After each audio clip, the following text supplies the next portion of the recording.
21 Savage is getting a lot of backlash for some comments that he made recently on Clubhouse about none other than the legend himself, Nas. 21 Savage said, "I feel like Nas is irrelevant."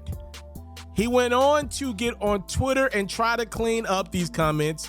Savage pretty much was like, "Hey, I would never disrespect the legend Nas like that. Y'all be trying to take my comments and run with it." So I don't think fans took 21 Savage's comments out of context. I think Savage used the wrong word. And I just want to say this. 21 Savage just sold 411,000 units his first week with his new album with Drake. All right, 21, you don't need to be on Clubhouse. You are too popping for Clubhouse. You are too big of an entity right now. For what I see, nothing good comes from these Clubhouse conversations.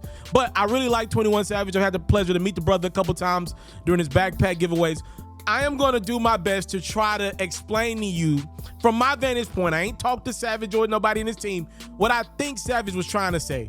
When he called Nas irrelevant, what he's trying to say, and I can speak to this personally, being a young black kid from Memphis, going to a black school, obviously, a school that wasn't the greatest, never did I think about Nas's music. I was not listening to Nas as a kid. For me, unfortunately, I just didn't have those opportunities. I was just not around it. It wasn't the people that I looked up to wasn't rapping Nas. They wasn't bumping Nas. It just was the reality of my life, and it's still to this day the reality of a lot of people a decade or so later. So what Savage is trying to say is, when you come from places that he come from or where I come from, we are not hearing Nas in the hood. It's the reality of the situation. I don't think the word is irrelevant.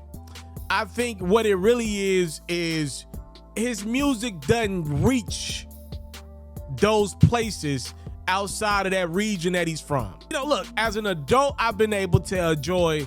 As I get older, I'm making moves in business.